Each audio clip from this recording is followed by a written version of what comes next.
Experience your dream retirement life for a day. வெள்ளி கிரகத்தை ஆய்வு செய்வதற்காக 2028 வீனஸ் விண்கலம் ஏவப்படும் என்று இஸ்ரோ அறிவித்துள்ளது. விண்வெளி அறிவியல் ஆய்வில் சந்திரயான், மங்கள்யான், ஆதித்யா, ஆஸ்ட்ரோசாட் உட்பட பல்வேறு திட்டங்களை இந்திய விண்வெளி ஆராய்ச்சி நிறுவனமான இஸ்ரோ மேற்கொண்டு வருகிறது.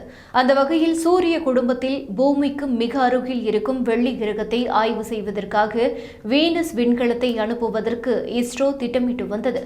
சமீபத்தில் இந்த திட்டத்துக்கு மத்திய அரசு ஒப்புதல் கொடுத்து 1236 கோடி ரூபாய் நிதியை ஒதுக்கீடு செய்தது. அதைத் தொடர்ந்து இந்த விண்கலத்தை ஏவுவதற்கான பணிகளை தொடங்கிய இஸ்ரோ வீனஸ் விண்கலம் 2028 மார்ச் 29ஆம் தேதி விண்ணில் ஏவப்படும் என்று அறிவித்துள்ளது.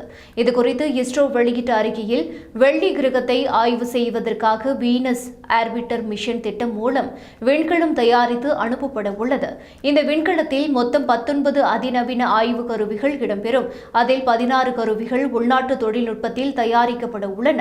மீதம் இருக்கும் 3 சாதனங்கள் இந்தியா, ரஷ்யா, ஜெர்மனி, ஸ்வீடன் ஆகிய நாடுகளில் பங்களிப்பில் வடிவமைக்கப்பட இருக்கின்றன என்று தெரிவித்துள்ளது.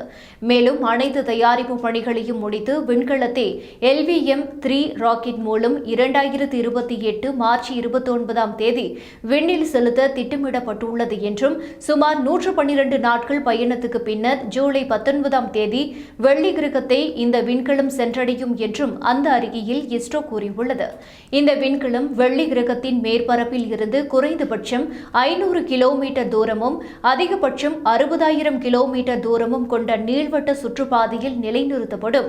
அங்கிருந்தபடியே வெள்ளி கிரகத்தை வலம் வந்து அதன் வளிமண்டலம், மேற்பரப்பு மற்றும் இதர புவியியல் அம்சங்களை ஆய்வு செய்து தரவுகளை வழங்கும் என்று இஸ்ரோ தெரிவித்துள்ளது.